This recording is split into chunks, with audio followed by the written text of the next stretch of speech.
मन में ठान के करने वाले तो बवाल करते हैं, जो सोचते हैं हद से ज्यादा वो बस अक्सर सवाल करते हैं। तो स्वागत है आपका अपने इस प्यारे से चैनल पे। आज हम लोग 10 से 15 मिनट में ह्यूमन आई चैप्टर का अच्छे से रिवीजन करने वाले हैं और पूरा चैप्टर याद करा के चला जाऊंगा। बोले तो एकदम कंठस्थ बोले तो यहाँ पे बस जाएगा पूरा चैप्टर और आराम से सॉल्व कर लोगे। फुल वीडियो इसका अपलोड कर दिया, आप देख सकते हो। तो चलिए शुरू करते हैं। सबसे पहले आंख के बारे में जानो। ह्यूमन आई, मानव नेत्र। ह्यूमन आई हमारी बॉडी का एक बहुत ही सेंसिबल ऑर्गन होता है, बहुत ही इंपॉर्टेंट ऑर्गन होता है, प्यारा सा, क्योंकि इसी की हेल्प से हम बहुत प्यारी प्यारी चीजें देखते हैं। लेकिन तुम लोग गलत चीजें देख रहे हो आजकल, उसमें मत देखो, गंदे लोगों को मत देखो। तो चलिए सबसे पहले आप आंख देखो। आंख हमारी कैसी होती है? आंख हमारी अगर देखोगे, देखो आंख अगर देखोगे प्रॉपर तो कुछ यूं होती है, ठीक है, यूं। लेकिन ये हमारी आंख सामने से देखने में होती है। लेकिन अगर आप साइड से देखोगे तो जब हम साइड से देखोगे ना तो आंख कुछ ऐसी दिखती है, ऐसे, ऐसी, ठीक है। कुछ आंख हमारी ऐसे दिखती है और साथ में यहां पे एक लेंस लगा होता है। ये कुछ आंख होती है। तो जो हमारी आंख के सबसे ऊपर व्हाइट कलर का दिखता है ट्रांसपेरेंट, उसको हम लोग बोल देते हैं कॉर्निया। उसको हम लोग बोल देते हैं कॉर्निया। देखो यहां पे देख रहे हो ना, ये आंख हो गई, ये हमारी पूरी की पूरी आंख है, ये आंख है। तो सबसे ऊपर का ये जो पार्ट है ट्रांसपेरेंट, इसे हम लोग बोल देते हैं कॉर्निया। अब इसके अंदर जो बड़ी वाली बॉल है, बड़ी वाली ब्लैक कलर की बॉल है, जो बड़ी वाली ब्लैक कलर की बॉल होती है, ये इसके अंदर जो हमारी ये बड़ी वाली ब्लैक कलर की बॉल है, इसको हम लोग बोल देते हैं, क्या बोल देते हैं? आइरिस। आइरिस। और इस बड़ी वाली ब्लैक कलर के, कुछ लोगों की भूरी भी होती है, लेकिन उसके अंदर एक छोटी सी ब्लैक कलर की बॉल होती है, वो सबकी ब्लैक होती है, उसको हम लोग बोल देते हैं प्यूपिल्स। क्या बोलते हैं? प्यूपिल्स। यार ये देखो यार, ये देखो, यहां पे जो छोटी वाली बॉल है ब्लैक कलर की, ये प्यूपिल्स होती है, सबकी ब्लैक होती है। लेकिन जो बड़ी वाली बॉल है ब्लैक कलर की, वो किसी किसी की भूरी होती है। तो ये हो जाता है। अब इसके अंदर हमारा एक लेंस होता है, वो कैसा लेंस होता है? कॉन्वेक्स होता है। दिख रहा होगा, ऐसा लेंस होता है तो कॉन्वेक्स हो जाता है। यहां पे एक लिक्विड भरा होता है, उसे हम लोग एक्वस ह्यूमर कहते हैं, इसमें नहीं लिखा हुआ है। अब इसी के साथ में इसके पीछे अगर देखो तो ये बड़ी सी जो बॉडी है, इसमें हमारा विट्रस ह्यूमर होता है, इसे विट्रस बॉडी बोलते हैं। इसमें भी एक लिक्विड ही होता है। और साथ में ये जो हमारी आंख का लेंस है, ये किससे जुड़ा रहता है? सिलियरी मसल से। Ciliary muscle. इसका सिलियरी मसल का मेन वर्क क्या रहता है? सिलियरी मसल, ये एक तरीके के मसल हैं, वो हमारे लेंस को पकड़ के खींचती हैं या फिर ऐसे दबाएंगे, खींचेंगी दबाएंगे। होता क्या है, जैसे तुम सुई में धागा डालो, अब ऐसे पास की चीज देखोगे, ऐसे पास करके देखते हो ना सुई में धागा डालते हुए, तो आप क्या करते हो? अपनी आंख को दबाते हो, तो सिलियरी मसल क्या करती है? उस चीज को ऐसे करके पास ले आती है। जब दूर की चीज देखोगे तो ऐसे आंख बड़ा करते हो ना, तो सिलेरी मसल उस चीज को एकदम खींचती है। तो एकोमोडेशन ऑफ पावर आई जब आगे पढ़ते हैं तो उसको मेन कौन कंट्रोल करता है? Ciliary muscle. तो ये सिलेरी मसल होती है। अब इमेज जो फॉर्मेशन होता है, जो इमेज का फॉर्मेशन होता है, ये जो हमारी साथ में ये छोटी छोटी सेल्स होती हैं, इनको हम लोग बोल देते हैं रेटिना। क्या बोलते हैं? रेटिना। और जो हमारी इमेज अंदर हमारे लाइट आती है, वो किससे होते आती है? प्यूपल्स से होते हुए अंदर आती है और यहीं पे इमेज बनती है रेटिना में। रेटिना से इमेज बनने के बाद ये ऑप्टिकल नर्व के थ्रू, ऑप्टिकल नर्व के थ्रू वो हमारे माइंड से कनेक्ट रहती है। ऑप्टिकल नर्व का मेन वर्क रहता है कि इमेज जो बन रही है रेटिना पे, उसको कहां पे ले जाती हैं? उसको माइंड पे। और जो रेटिना में इमेज बनती है, याद रखना, हमेशा उल्टी बनती है, ठीक है, इतना याद रखना। कोई पूछ ले तो इतना जानना चाहिए।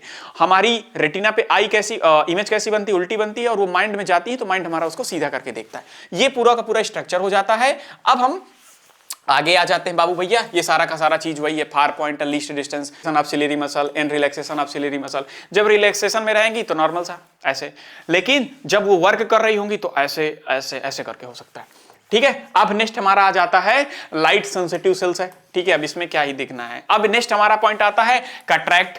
अब एक वर्ड इसमें और होता है, आई थिंक वो गायब है क्या? एकोमोडेशन ऑफ पावर गायब है, अच्छा ठीक है, चलो। इसके बाद हमारा थोड़ा सा आ जाता है accommodation of eye. Accommodation of eye क्या होता है? Accommodation of eye, accommodation of eye, इसका मतलब सीधा सा होता है, जो हमारी आंख की कैपेसिटी होती है कोई दूर की चीज देखने की या पास की चीज देखने की, एक ये कह सकते हो कि बड़ी सी इमेज को छोटे से करके हमारी आंख देख पाती है, तो वो होता है एकोमोडेशन ऑफ आई, ये पावर ऑफ एकोमोडेशन। अगर हमारी किसी के इंसान की आंख की ये पावर खत्म हो जाती है तो तुम दूर की चीज या पास की चीज जिसके अकॉर्डिंग जैसे प्रॉब्लम आती है वो नहीं देख पाता। और एकोमोडेशन ऑफ आई ही ऐसी चीज है जैसे बड़ा सा पहाड़ देखे, बड़ा सा पहाड़ वो हमारी आंख में आके छोटा बन जाता है ना, हम देख पाते हैं, तो ये होता है एकोमोडेशन ऑफ आई। तो इसको हम लोग बोल देते हैं एकोमोडेशन ऑफ आई। अब नेक्स्ट हमारा आ जाता है कैटरैक्ट। क्या होता है? कैटरैक्ट। कैटरैक्ट या इससे अब कैटरेक्ट क्या होता है, एक तरीके की ये इसी को आप लोग बोलते हो मोतियाबिंद। जब कोई इंसान की एज बहुत ज्यादा हो जाती है तो उसकी आंख में आगे जो लेंस होता है उसमें या तो डस्ट जम जाती है। अब डस्ट जम गई तो इमेज का फॉर्मेशन अच्छे से नहीं हो पाता हमारे रेटिना पे, तो उसको बोलते हैं कि इसको कैटरेक्ट हो गया है या फिर इसको मोतियाबिंद हो गया है। तो उसके लिए हम कॉन्केव लेंस का यूज करते हैं या फिर कभी कभी उसमें आर्टिफिशियल लेंस भी लगा देते हैं, क्योंकि लेंस खराब भी हो जाता है, तो उसको हम लोग बोलते हैं कैटरेक्ट।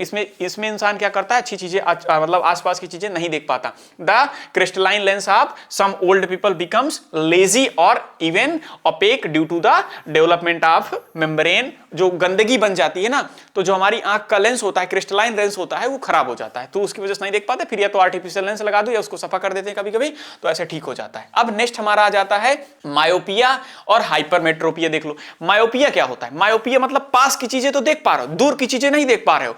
होता क्या है, जैसे सपोज एक अगर हम नॉर्मल इंसान देखेंगे तो नॉर्मल इंसान की आई ऐसी है, ऐसी आई है, और यहां पे इमेज का फॉर्मेशन रेटिना पे हो रहा, तो वो उसकी आंख में कोई प्रॉब्लम नहीं।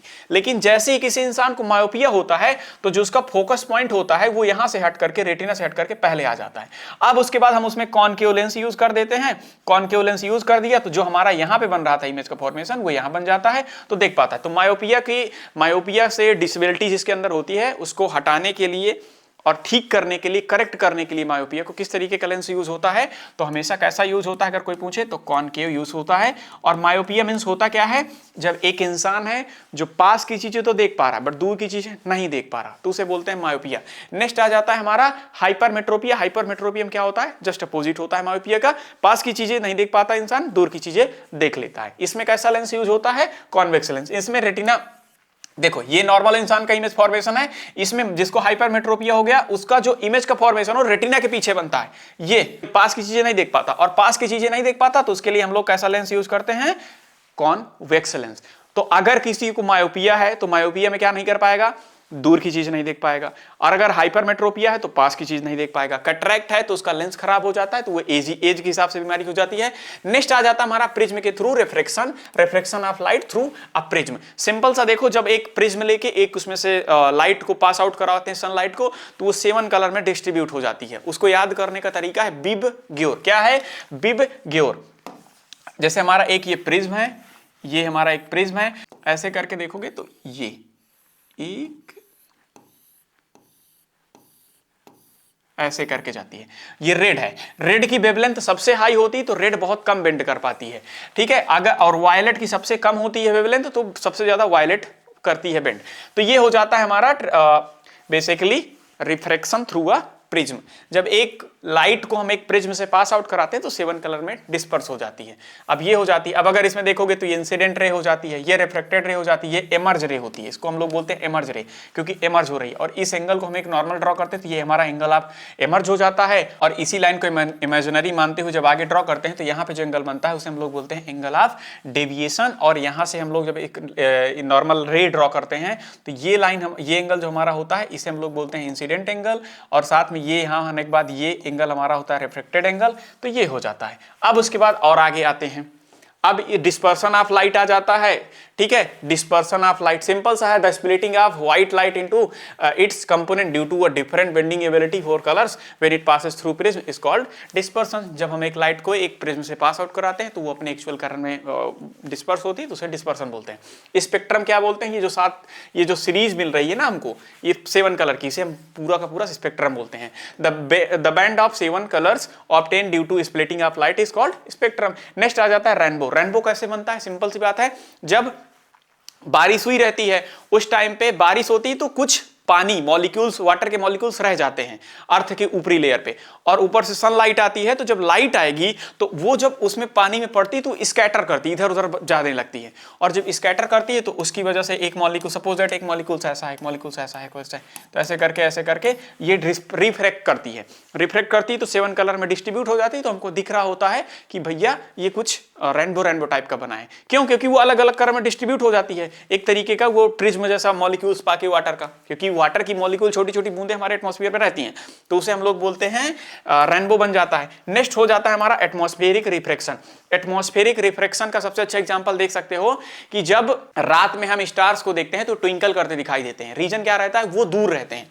सपोज दैट ऐसे देखो, यहाँ पे स्टार्स हैं छोटे छोटे और एक इंसान यहाँ पे खड़ा है, एक इंसान यहाँ पे खड़ा है और वो देख रहा है, तो उसको है स्टार इधर बट वो यहाँ आएंगे और ये हमारा एटमॉस्फेयर पड़ रहा है, तो जब एटमॉस्फेयर में स्टार की लाइट आती है तो वो थोड़ा सा रिफ्रेक्ट होती है, तो हमको सीधी दिखाई देती है, तो हमको लगेगा स्टार यहाँ है बट वो यहाँ रहते हैं, और इसी की वजह से ट्विंकल भी करते हैं स्टार। तो अगर कभी पूछ ले the twinkle of star because of, तो कह सकते हो रिफ्रेक्शन ऑफ लाइट। एक और चीज होती है कि हमको जो आकाश ब्लू होता है, स्काई, वो क्यों होता है, तो वो होता है आपका सिंपल सा स्कैटरिंग ऑफ लाइट की वजह से, ठीक है, स्कैटरिंग ऑफ लाइट और रिफ्रैक्शन ऑफ लाइट, ये हो जाता है।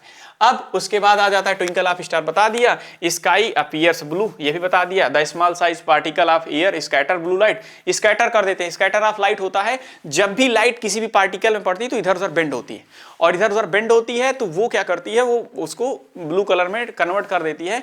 क्यों? क्योंकि सब ब्लू कलर का जो वेवलेंथ होता है वो बहुत कम होता है, तो ये हो जाता है इसका ये अपीयर्स ब्लू। इसमें से कुछ खास पूछा नहीं जाएगा।